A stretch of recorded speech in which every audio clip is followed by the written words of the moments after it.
Capítulo 9. Espiritismo. De início, levei um choque com o que Dona Laura revelou-me, pois depositara tamanha confiança nela que mal podia acreditar estar ouvindo aquilo. Não saberia explicar o porquê, mas desde o primeiro instante que a vi, senti grande esperança naquela senhora que disse poder curar-me e que já o fizera a outros pacientes. E tanto isso é verdade, que somente consegui suportar aquele ataque de vermes porque ela havia pedido para que eu lutasse com todas as minhas forças para não transparecer que estava tendo visões. Quando ela entrou no quarto e fez com que em poucos segundos eu saísse daquele estado terrível, apenas colocando a mão sobre minha cabeça e falando carinhosamente comigo, acreditei que ela possuísse uma enorme força mental, agindo sobre minha mente e que talvez pudesse ensinar-me a ter controle sobre o meu cérebro para que pudesse dominá-lo e curar-me desse descontrole, talvez oriundo de meu próprio eu. Já ouvira falar muito a respeito de forças mentais, de magnetismo, de hipnotismo, etc. Mas, quando ela falou novamente em espíritos, um grande abatimento caiu sobre mim, pois percebi perdidas todas as minhas esperanças. Imaginem alguém que, completamente desesperado, de repente vê-se diante de uma saída e, quase que logo depois, percebe que essa saída nunca existira. Podem ter certeza que o desânimo e a desesperança multiplicaram-se por 1000. Mesmo assim, movido talvez por uma obrigação para com aquela senhora, dispus-me a ouvi-la com toda a paciência que pude reunir. Aliás, ela era minha única chance e não sei por quê, confiava nela. Talvez por isso, menti sobre minha melhora ao Dr. Frederico. Roberto, o que você tem, na verdade, é o que nós espíritas chamamos de mediunidade, e que todas as pessoas, no fundo, possuem num determinado grau. Mediunidade? Sim. Sei que será um pouco difícil para você acreditar, de repente, numa coisa dessas, mas pode ter certeza de que o que você vê são espíritos que se encontram em outro plano da vida e que sua vidência consegue captar. Realmente é difícil para mim. Preste atenção. A única maneira de você ser curado disso que chamam de loucura é aprendendo a controlar essa faculdade mediúnica, usando-a para o bem, e somente assim poderá vir a ter novamente uma vida normal e bastante feliz. Pelo que estou entendendo, a senhora está falando de espiritismo. Você já ouviu falar ou tem alguma noção do que seja espiritismo? Bem, imagino que seja uma religião na qual seus adeptos conversam com os espíritos. Não é só isso não, Roberto. É muito, muito mais. Mas devo dizer-lhe que se você se dispuser a ser ajudado por nós, terá que conhecer essa nossa maneira de ver as coisas do mundo. Eu quero ser ajudado, apesar de confessar à senhora que neste momento não tenho assim, como dizer, propensão imediata de acreditar nesse negócio de espiritismo. Mas gostaria de tentar. Na verdade, não vejo nenhuma outra alternativa e posso dizer-lhe que confio muito na senhora. Afinal de contas, apenas colocando suas mãos sobre minha cabeça, a senhora conseguiu livrar-me daquelas visões.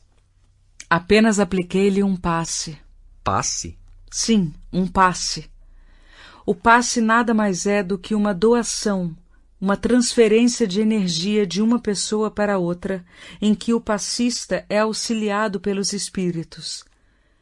Na verdade, apenas forneci-lhe forças para sair daquele estado do qual você não estava conseguindo sozinho. Estou impressionado, mas gostaria de saber mais alguma coisa a respeito dessa sua religião.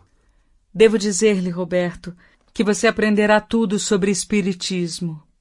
Para isso, é necessário estudar bastante, mas vou tentar transmitir-lhe algumas ideias centrais e básicas dessa nossa doutrina. Em primeiro lugar, você acredita em Deus? Sim, acredito. Acho que nada existe por acaso neste nosso universo infinito. E você já pensou no que acontece com as pessoas após a morte do corpo físico? Bem, sempre achei que não temos condições de saber o que acontece e...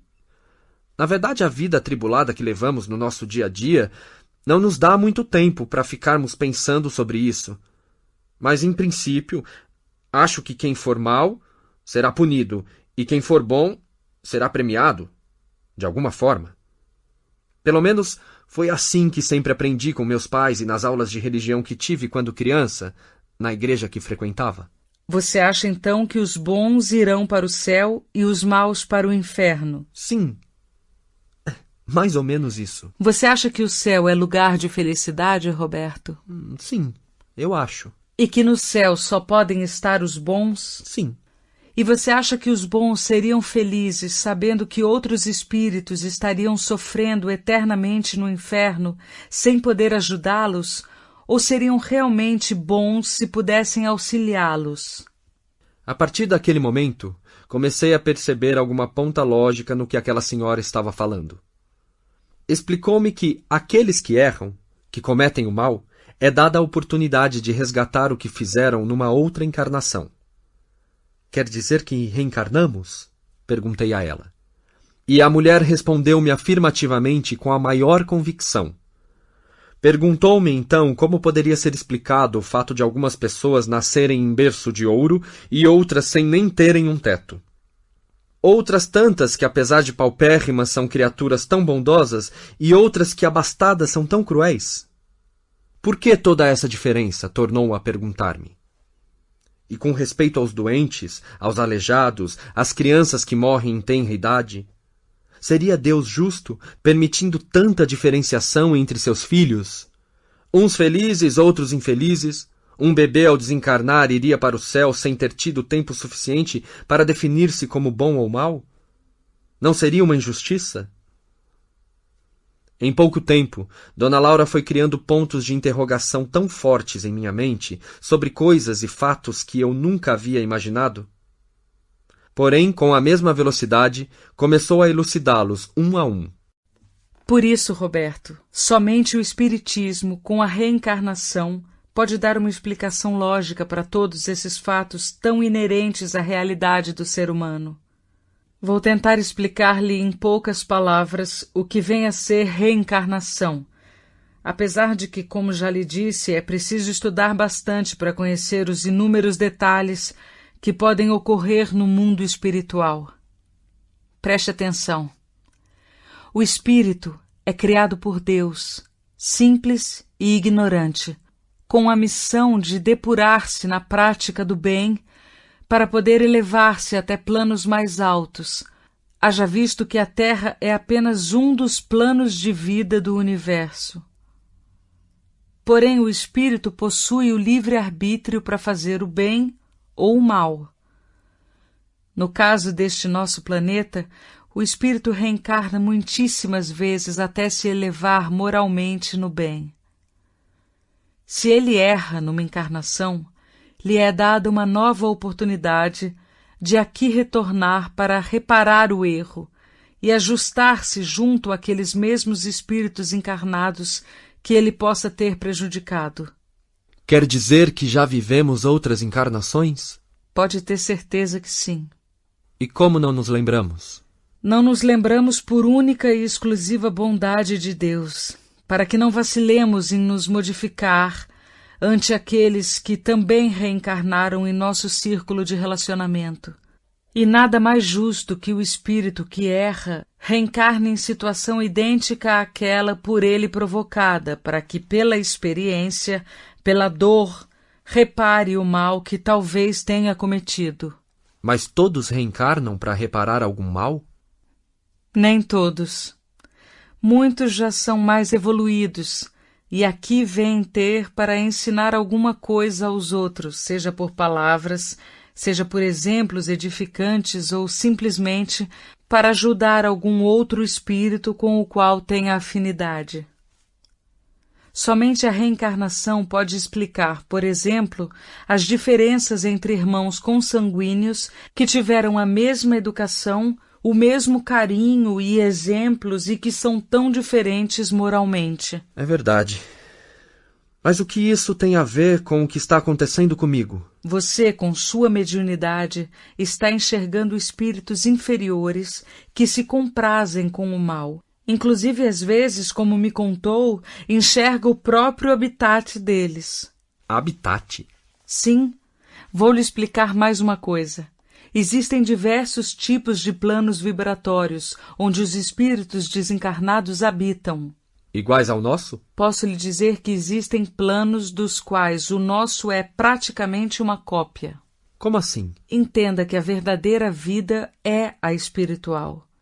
Este nosso mundo em que vivemos é apenas um plano com uma determinada vibração, diferente da dos outros planos da verdadeira vida, que, como já lhe disse, é a espiritual. Quando um espírito encarna, ele simplesmente nasce neste nosso mundo, vestindo um corpo mais denso que o seu perispírito. Por favor, explique-me um pouco mais devagar. O que é perispírito? Perispírito é o que une o espírito ao corpo. Sua composição é ainda para nós desconhecida. Somente sabemos que ela é extraída do fluido universal. Chamamo-lo de quintessência da matéria, ou princípio de vida orgânica, mas apenas isso. O intelecto é do espírito. Esse envoltório que une o espírito ao corpo e que denominamos de perispírito e que é tirado do meio ambiente, varia de acordo com a natureza dos mundos onde o espírito vive. Quando um espírito desencarna, no momento da morte do corpo, ele continua a possuir esse perispírito a lhe envolver, e geralmente ele mantém a forma do corpo do espírito que possuía, ou então plasmado de maneira diferente, de acordo com a índole boa ou má do espírito. Outro detalhe importante é que o plano espiritual pode visualizar esse nosso plano, enquanto que nós não podemos visualizá-los, a não ser pessoas como eu, você e tantos outros que possuem um determinado tipo de mediunidade, que é a chamada vidência. Tudo aquilo estava sendo explicado para mim com muita velocidade. Era uma carga enorme de conhecimentos novos que abalaram tudo o que até então eu conhecia ou pensava conhecer sobre as coisas da vida. Mas devo confessar que, com a mesma intensidade com que essas revelações me eram fornecidas, eu as assimilava rapidamente, como se já as tivesse sabido um dia. Parecia-me que Dona Laura apenas recordava-me algo que eu havia esquecido, tamanha a lógica do que ela me dizia e tamanha a minha compreensão.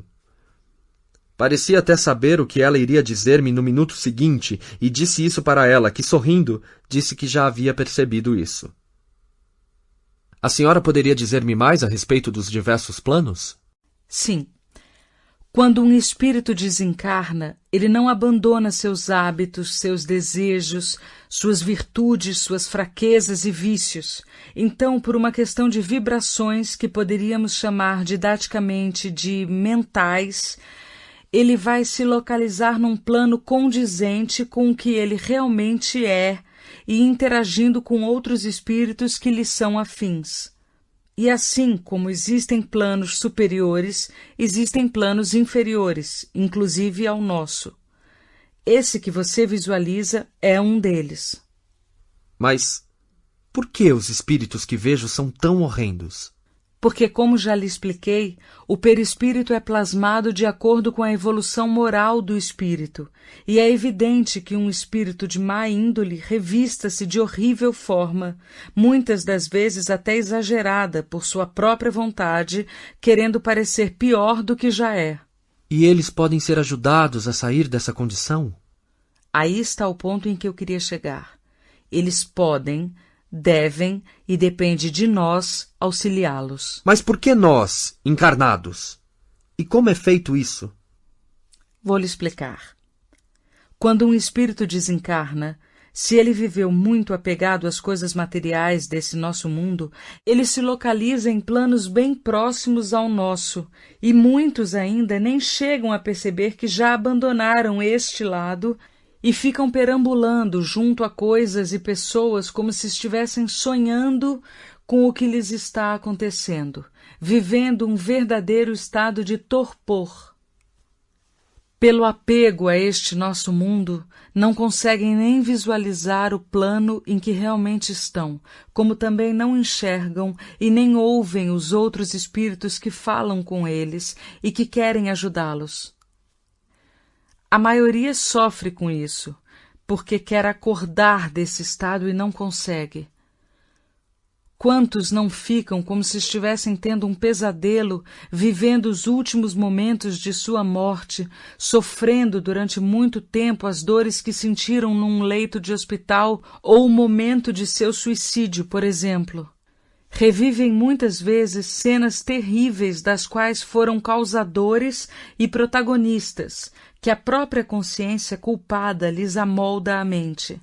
Outros apercebem-se do que lhes aconteceu e querem vingar-se de pessoas que foram suas inimigas desta ou de outra encarnação que recordaram quando desencarnados. Outros tantos entram em contato com espíritos que os escravizam e fazem-nos cometer atrocidades em forma de perturbações a espíritos encarnados ou desencarnados e não conseguem também vislumbrar os espíritos superiores que os querem ajudar. Quantos se revoltam por terem desencarnado, ou então por não terem encontrado após a morte o céu que achavam-se merecedores, sem nada terem feito realmente para isso e entregam-se conscientemente à prática do mal. É o caso desses espíritos que você vê. São entidades revoltadas, que, aliadas em verdadeiras legiões, escravizam outros que, de consciência pesada, não conseguem evitar-lhes o assédio e não veem outra saída a não ser servi-las, praticando o mal, quase que completamente hipnotizadas por elas. O que acontece, então? Espíritos do bem, que trabalham nesse mistério de auxílio ao próximo, fazem com que cheguem até um centro espírita que se devota a esse mesmo trabalho de doutrinação e os faz se comunicar através de um médium para que possam ser esclarecidos quanto ao erro que estão cometendo ou para que lhes seja revelada a situação em que se encontram, fazendo com que possam, através de boas vibrações mentais, ter condições de enxergar e ouvir os espíritos mais evoluídos que querem ajudá-los. Muitas vezes esses espíritos do bem conversam com eles, através de um outro médium, usando suas cordas vocais ou então de maneira intuitiva. Esse é o motivo das sessões espíritas? Sim, e também usufruímos numa reunião de ensinamentos desses espíritos elevados através de um médium falante. Muitas lições aprendemos com esses espíritos. E como a senhora me explica o que vi quando do suicídio daquele homem? Foi realmente um espírito que o fez cair? Certamente. Vou explicar-lhe o que poderia ter acontecido. Esse senhor, desesperado, por algum motivo que desconhecemos, começou a pensar em pôr fim à vida. O que aconteceu então? A partir do momento em que passou a vibrar nessa ideia, atraiu para si um espírito que também, por motivos para nós desconhecidos, fez com que ele não tirasse mais isso da cabeça, até que num momento propício conseguiu levá-lo para a sacada do prédio e até não permitiu que ele desistisse de seu intento, como você me contou.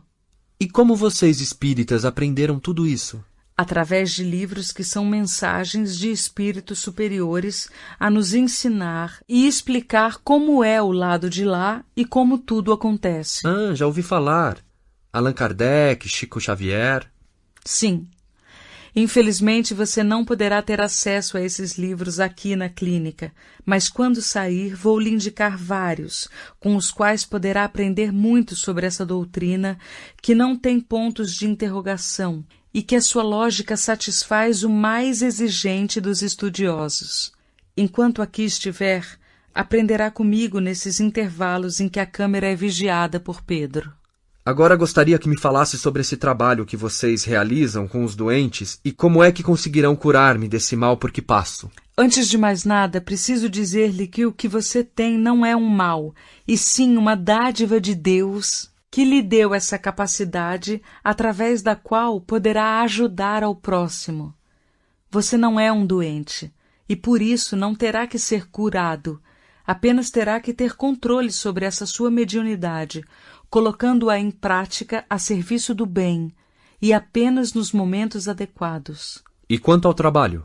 É uma sessão que realizamos, onde ajudamos muitos espíritos encarnados e desencarnados através da doutrinação de obsessores, tais como os que você vê, auxiliando-os com muito amor, pois também são nossos irmãos e muito mais necessitados do que nós. Auxiliamos também pessoas encarnadas que sofrem o assédio deles, que as fazem sofrer as mais terríveis maldades. Espíritos como eles que fizeram com que todos esses pacientes estejam aqui internados e também em sanatórios pelo mundo todo? Na maioria das vezes, sim. E esses pacientes podem ser curados? Não todos. Os que são só obsidiados podem, porém outros nascem com deficiência no cérebro ou adquirem-na por algum motivo. Nesses casos, o problema a nível do corpo material praticamente bloqueia a ação do espírito reencarnado. Outras vezes, o corpo plasmado pelo próprio perispírito já carrega o distúrbio. Para esses doentes, só nos resta dar-lhes condições para viver em paz essa reencarnação de resgate de dívidas do passado, provocadas por eles mesmos. Temos também que auxiliá-los para que espíritos obsessores não lhe atrapalhem essa experiência terrestre, importantíssima para eles. Além disso, precisamos devotar-lhes muito amor para suavizar-lhes essa situação, proporcionando-lhes um pouco de alegria íntima. O trabalho nesse mistério é muito grande e bastante complexo. Veja você que até mesmo o alcoólatra é geralmente levado a esse estado por obsessores e que não adianta apenas desintoxicá-lo e dar-lhe alta. É preciso um trabalho de doutrinação sobre esses espíritos e também um trabalho de assistência junto à família do doente para que ela o ajude quando ele for para casa. Normalmente a pessoa começa a beber por causa de problemas familiares. Mas por que Deus permite que tudo isso aconteça? Roberto, não se esqueça de que nada do que nos acontece é por acaso. Muitas vezes merecemos, ou melhor, nós mesmos causamos a nós mesmos esse tipo de obsessão, por tudo o que fizemos em encarnação ou encarnações anteriores. Quando fazemos o mal, inevitavelmente atraímos o mal contra nós. Muitas vezes também reencarnarmos com problemas físicos ou mentais é uma dádiva que Deus nos concede, pois que imagine a perseguição que um espírito encarnado pode sofrer por parte de outros espíritos se ele cometeu um mal gravíssimo a todos eles em outra vida e não foi ainda perdoado por eles. Porém, reencarnando com um grande problema, poderá, com o tempo e com a ajuda dos espíritos do bem, suscitar pena e compaixão por parte de seus perseguidores, que também serão beneficiados a partir do momento em que o perdoarem. A mesma coisa acontece quando espíritos inimigos reencarnam sob o mesmo teto, como mãe e filho, por exemplo, onde o amor materno substituirá o ódio que reinava entre eles. Esse também é um dos motivos do esquecimento das vidas passadas, apesar de trazermos de maneira latente em nós o nosso passado. Isso você pode comprovar nas antipatias gratuitas que sentimos por pessoas de nosso círculo de vida, assim como afinidade e simpatia por outras. Entendo. Nesse momento, Reinaldo entra no quarto. É melhor a senhora ir agora, dona Laura. Pedro vai ser substituído. Não percamos tempo. Preciso ir, Roberto. Não posso deixar que saibam que vim aqui à noite. Como já lhe falei, meu turno foi trocado. E como a senhora entrou aqui? E como vai fazer para sair? Amanhã eu lhe explicarei como agimos. Boa noite e fique calmo.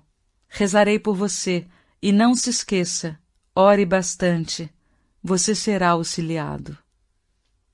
Deus lhe pague, dona Laura. Nessa noite dormi tranquilamente, sem ser perturbado, e com bastante esperança roguei a Deus em oração para que dona Laura estivesse certa em tudo o que me ensinara.